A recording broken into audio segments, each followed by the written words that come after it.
NASCAR hands down another penalty for an intentional wreck, and Denny Hamlin believes Carl Edwards has the itch to return to NASCAR racing.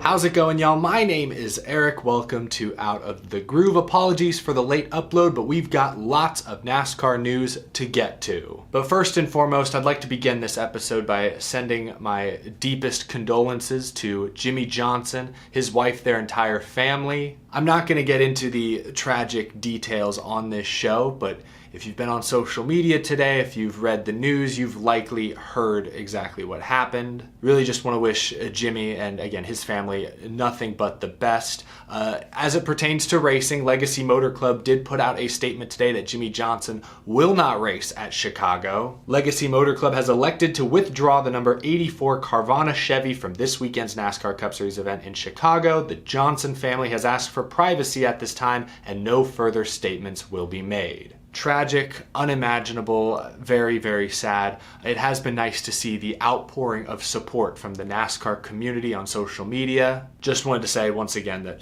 thoughts are with Jimmie Johnson and his entire family. But let's get to the latest NASCAR news. We do have a lot to catch up on today. If you watched the Cup race Sunday night, you likely saw Ryan Blaney get caught up in a restart wreck, go spinning towards the inside wall. He found a piece of that inside wall that was not reinforced by safer barriers. A brutal impact. Blaney did walk away, thankfully, and was checked and released from the infield care center, but afterwards he delivered some scathing remarks towards NASCAR and SMI, said that it's unacceptable that there's no safer barrier there, and said that he'd offer to pay for the effing thing. This morning on SiriusXM NASCAR Radio, VP of Competition Elton Sawyer backed up Ryan Blaney's comments and provided additional context. You know, I echo Ryan's thoughts. It's unacceptable.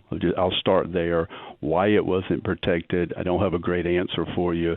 Elton Sawyer went on to say that both NASCAR and Nashville Superspeedway are looking into the incident and will look to make safety improvements in the future. But he also said something interesting, that per his understanding, it's difficult to add safer barrier to a stretch of wall that's less than 100 feet long, which I believe this stretch of wall at Nashville Superspeedway falls under. It's a short stretch. It's really unfortunate that Blaney happened to find it, but whether it be sand barrels, tire barriers, it sounds like Elton Sawyer and NASCAR and Nashville Superspeedway are open to making some sort of change to keep hard concrete walls from being so exposed, so easy to find. There's an old saying in NASCAR that race cars will always find the most dangerous part on the track to hit. Still crossing my fingers that Ryan Blaney is okay. His status for Chicago this weekend has not changed. To echo what Blaney and Elton Sawyer said, yeah, it is unacceptable that a modern day NASCAR oval, especially kind of an intermediate oval, which I think Nashville Superspeedway falls under, it's unacceptable to not have safer barriers pretty much all the way around. I shouldn't say pretty much. There's no excuse. Or at the very least, if it's not a safer barrier, it shouldn't be a hard concrete wall. That crash happened on a restart. That could have happened during a long green flag run where speeds would have been a lot higher and the impact would have perhaps been even more brutal, more devastating. It's 2023, NASCAR has come a long way in terms of safety. Let's not skip out on the key details here. We got to add a safer barrier or something to every stretch of Nashville Superspeedway. I'm sure changes will be made in time for next year, and that's a good thing. I guess let's move on. I want to break down real quick an article I saw from Sports Business Journal. Adam Stern tweeted it, but it was actually John Urand writing. NASCAR is still expected to sign a new media rights deal either by the end of this summer or maybe the early fall. A new TV contract that would take effect beginning in the year 2025. For months now, Sports Business Journal has reported that Fox will likely bid on the first half of the year roughly, NBC will likely get the second half, kind of like we have now, but there's a summer stretch that could be carved out for a streaming platform like perhaps Amazon. A few weeks ago, Sports Business Journal reported that Amazon may also win the rights to the entire Xfinity Series schedule. every Xfinity Series race would be streamed live on Amazon Prime. They appeared to be the front runners. This latest report from Sports Business Journal has changed slightly. It sounds like talks with Amazon at least have gone slower than originally anticipated. I just want to read you a couple quick sentences from this piece. I'll link the full Sports Business Journal article down in the description below. John Urand writes, NASCAR appears to have moved away from the idea of selling the full season of its second-tier Xfinity Series package exclusively to a streamer. The package likely will go to a single media company, with some races produced for TV and others produced for streaming. It's not known yet how that breakdown will look. That is a change. Some races on streaming, some on traditional TV.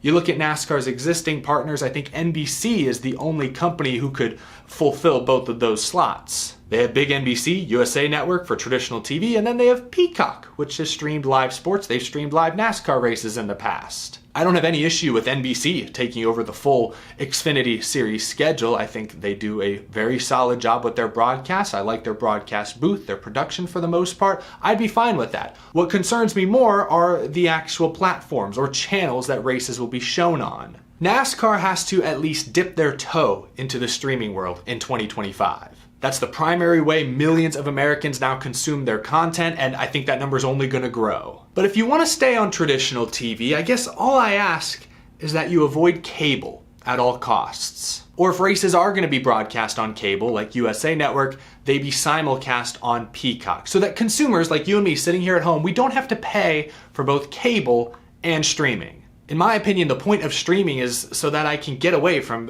a huge, unwieldy cable bill and I can just spend money on the specific channels, platforms that I want to watch. If I still have to pay for cable, in my opinion, that defeats at least 80% of the purpose of streaming. Maybe that's just me, but say, for example, NBC gets the rights to Xfinity, maybe there's 10 or 15 races that are exclusively on big NBC, which you don't have to pay for an extra cable subscription to watch. Really, anyone with an antenna can watch those. And then the other 15 or 18 races are exclusively on Peacock. So then, if you're at home and you want to watch every Xfinity race, you only have to pay extra for that Peacock subscription. You may still be paying for cable, like I pay for cable and streaming, it sucks, but eventually, I'm really close to pulling the plug on cable for good. If the Xfinity Series goes exclusively to Peacock and big NBC, boom, I'm basically there. At that point, I probably could pull the plug on cable. Hallelujah, but we'll see what they do. I think expecting fans to pay for both streaming and cable just to watch every Xfinity race, I think that's a losing battle. I don't think you're going to win a lot of fans over with that decision.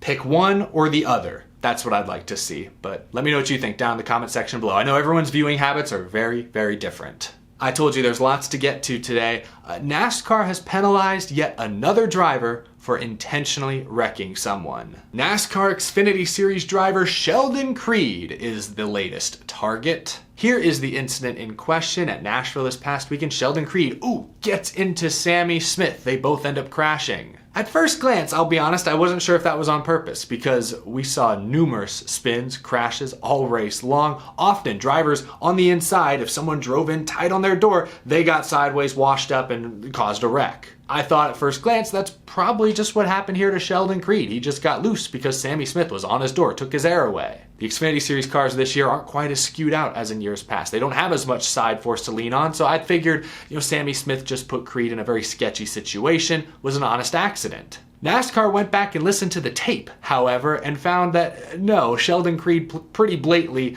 turned right on purpose. I'm calm, but I need this nicely. If he holds it on my door on entry like that again, I'm going to slow down and turn right. Okay, we'll bust your ass for that. I love how his own team there is pleading with him to not go through with it, not let the intrusive thoughts win. But they did. Sheldon Creed wrecked Sammy Smith on purpose, pretty blatantly, and NASCAR handed him a 25-point penalty and a $25,000 fine. That's pretty well in line with what Denny Hamlin got for intentionally wrecking Ross Chastain in the Cup Series at Phoenix earlier this year. The fine is a little less, but in Xfinity, because the money is less, fines are typically lower. So this is basically what Hamlin got. Hamlin admitted his wreck was on purpose retroactively, whereas Sheldon Creed admitted he was gonna wreck Sammy Smith proactively. So NASCAR doesn't really seem to care how the timeline is. If you admit to doing something or trying to do something on purpose and you go through with it and succeed, they're going to hit you with something. This wasn't a right rear in a dangerous spot like what Chase Elliott did to Denny Hamlin at Charlotte,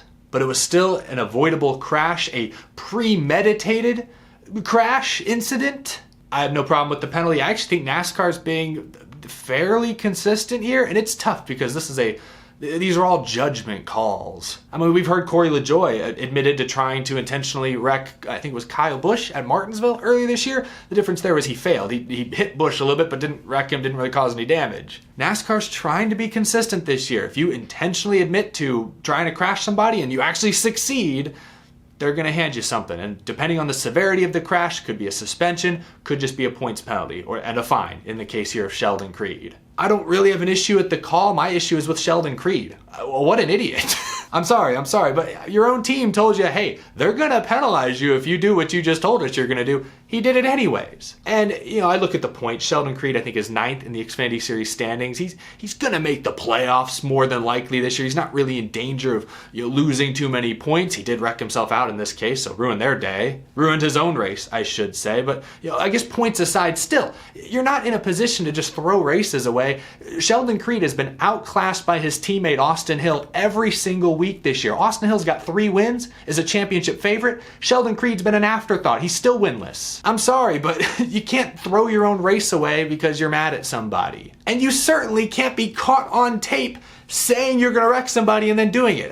Especially with, the Chase Elliott suspension. Everyone has that in their recent memory. The Austin Dillon, Austin Cindric controversy. This has been a talking point nearly every week for the past month. How do you lose your head that bad? I don't understand. But I'm Sheldon Creed. You do the crime, you do the time. 25-point penalty, $25,000 fine. I think that's pretty fair for what played out. I'm not sure if he's going to appeal. I know Denny Hamlin tried to appeal his, thought the argument went well, and then he still lost the case. I don't think there's any chance Sheldon Creed gets this overturned. All right, final story that I want to get to. On his podcast this week, Denny Hamlin had some interesting comments about Carl Edwards, who made a rare appearance at Nashville Superspeedway. He was inducted into their new, Hall of Fame, Hall of Honor, whatever it's called. The first inductee. He won 6 times at Nashville Superspeedway back in the day, back in the Busch Series. Concrete Carl. Anyway, that's not the point. The point is what Denny Hamlin said, both about what Carl Edwards has actually done for Toyota in recent years, but also what Denny Hamlin believes Carl Edwards' future may involve. I'll just play you this quick clip, and I'll put the link to the full Actions Detrimental episode down in the description below. I think he's starting to get warmed up to the thought. I have talked to Carl early on when we started this race team about doing some one-off stuff. I'd be interested in that for sure. He does some sim work for Really? us. He's done some Chicago stuff for us at JGR, and I think he's. I talked to him at that NASCAR 75 celebration, and he's itching a little bit. I think. Really? I think he does miss it for sure. There's quite a bit there. First, I find it very interesting that Denny Hamlin went to Carl Edwards a couple of years ago, presumably, and talked to him in the early days of 2311. I'm honestly a little surprised Edwards picked up the phone, but hey, you never know. What could have been? I also find it interesting when Hamlin says that Edwards has done simulator work for Toyota, especially in regards to the Chicago street race. So Carl Edwards is still kind of sort of employed by the team or the OEM, he's still working. It's like he has some sort of vested interest still in how Toyota performs, at least at Chicago this next week. I don't really know what to make of that. But then the last comment there from Hamlin, where he says that he believes Carl Edwards still has the itch or has the desire to come back and run in a NASCAR race, even if it's just a one-off. I don't know how much Denny Hamlin has talked to Carl Edwards, but if he talked to him about joining 2311 in recent years, if Edwards has worked at the Toyota simulator, I'm sure they've talked to, certainly more than you or I have talked to Carl Edwards, so I think I'm going to trust Denny Hamlin's judgment more so than anyone else's. I said Carl Edwards was at Nashville. He was. He's actually been at 2 NASCAR Cup Series races in the past month or so. Remember, he was at Darlington in May, part of NASCAR's 75th thing, but he made an appearance there. He's been on TV this season. This is the most Carl Edwards content we've gotten in years, basically since he retired. Dale Earnhardt Jr. said something on his podcast a few weeks ago, and I'm going to kind of paraphrase it. I hope I get it exactly right. But what he said was along the lines of, if Carl Edwards keeps coming back to the racetrack, if he gets closer to the sport, closer and closer, Dale Jr. said that he believes that itch is going to return and it's going to be harder and harder to ignore. And I think he's exactly right. I think it was a couple weeks ago on a live stream, I predicted boldly that Carl Edwards will one day run a NASCAR race again. Maybe just a one-off, maybe it's Xfinity or trucks, but I believe Carl Edwards will race again one day. And part of it has to do with what Dale Earnhardt Jr. said, that Carl Edwards in recent years, whether it's with 2311, the Toyota Sim, touring Trackhouse, appearing twice at racetracks in the first half of this season, Carl Edwards is closer to NASCAR now than he's been since 2016. And he's still only 43 years old.